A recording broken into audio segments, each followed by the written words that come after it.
If you are capable of causing depression to yourself, I'm saying this not without any concern for your illness or not due to lack of compassion, because that is the nature of what's happening to you. If you are causing depression to yourself, you are able to generate substantial amount of intense emotions and thoughts, but in the wrong direction. If you don't have very strong emotions, very intense thoughts about something, you cannot get depressed. It is just that you are generating thoughts and emotion which work against you, not for you. So you are strong enough to cause depression to yourself because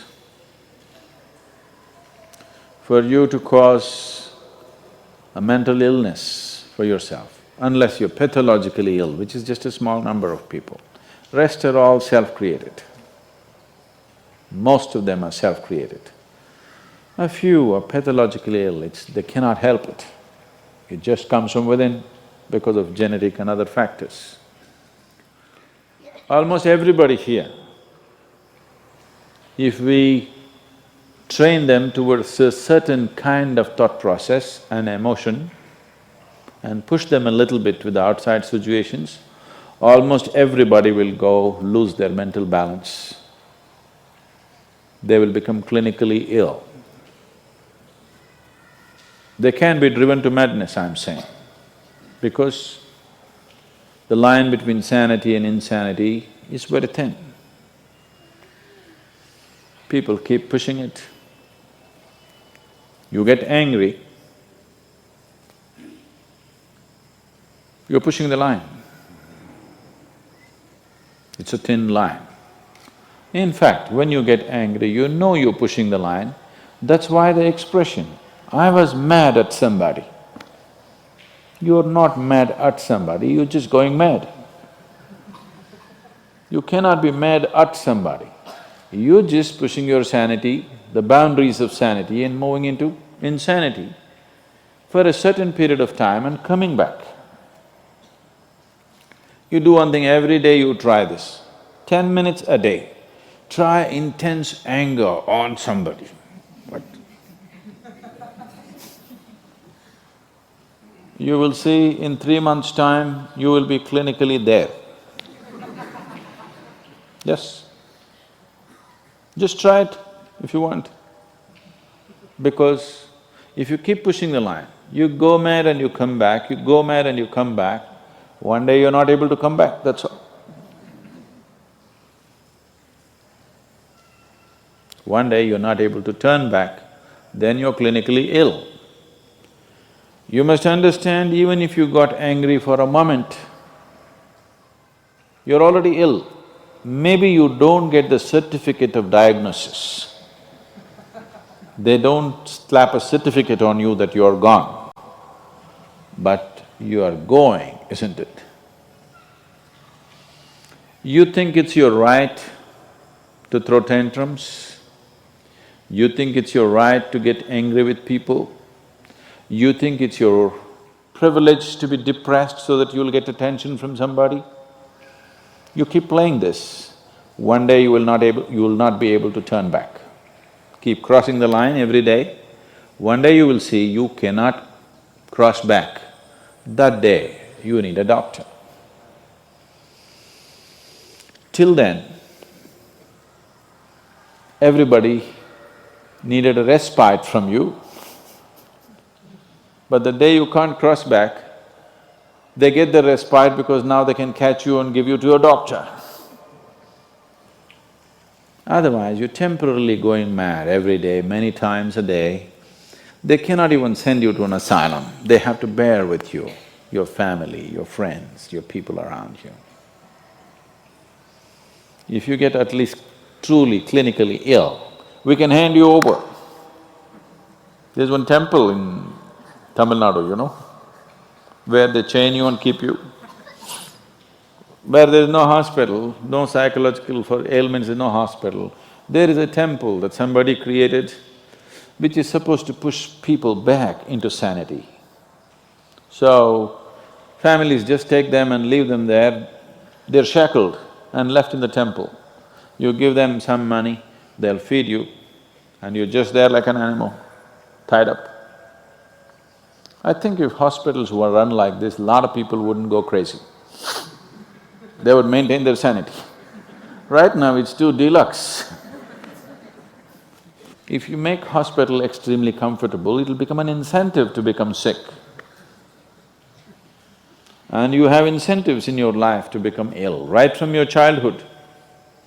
You got the maximum attention only when you fell ill. When you are happy, they screamed at you. When you squealed in joy, they screamed back at you, adults. You… then boo-boo, boo-boo, boo-boo, boo-boo. When you are a child, physical illness is good because you'll get attention from your mother and father and everybody around you, and you don't have to go to school on that day. So you learn the art of falling physically ill. But once you get married, you learn the art of becoming mentally ill. Because if you want to get attention, you go sit in a corner, act depressed, people will pay attention to you. So, you keep playing this game, one day you're not able to cross the line back. That day, you're clinically ill. Unfortunately, in many ways, not just in the way that I said now, in many different ways, I would say 70% of illnesses on the planet, all kinds, are self-created. Even if you get an infection, there is a way. If you keep yourself in a certain way, physically and mentally, the virus and the bacteria will not work the same way as it works upon somebody else. If you set yourself like this, no matter what's happening, anyway, I have to go and do this, this and this. There's no break from that. The last 29 years, I have not been able to cancel one program because I'm running temperature, I got a cold, I got this, I got that. It doesn't matter what's happening, what you have to do, you anyway have to do. You can't turn back on that. Either out of your commitment or you have a boss like that. One way or the other, if it happens, then you will see, you will not at all fall sick so often. Because if you have temperature, you still have to go. If it's summer, you still go, right? Now, a lot of people don't go. It's a little hot outside, they don't go and work. Little cold outside, they don't go and work. A little raining, they won't go and work. A snowflake, they will not go and work. This is just weather. So for every change in weather, if you have the comfort of covering yourself in a blanket and lying down, once you create that, your body will learn to fall sick as often as possible.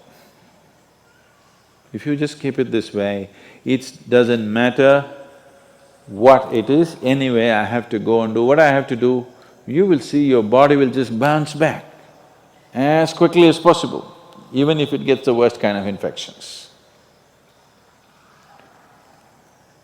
So, you just have to set the necessary conditions for health, necessary incentives for health, both for yourself and your children if you have them. Do not set incentives for sickness. The child is sick, observe him from a distance, never go cuddle him. He knows that's the worst time of his life and he knows he has to get well soon.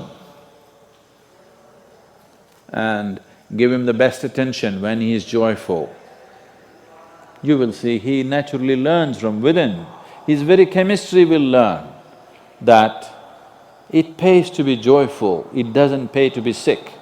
if you make this very clear to your own biology, to your own chemistry and to everybody around you, you will see people will not fall sick as often as they are right now. So set that up for yourself. You will see you will get healthy. If you can turn your mind this way, you can also turn it this way. I want you to understand this. No, I'm like this because my father abused me when I was 7 years of age. If you know all that bullshit, you can as well turn yourself around, isn't it? It's time.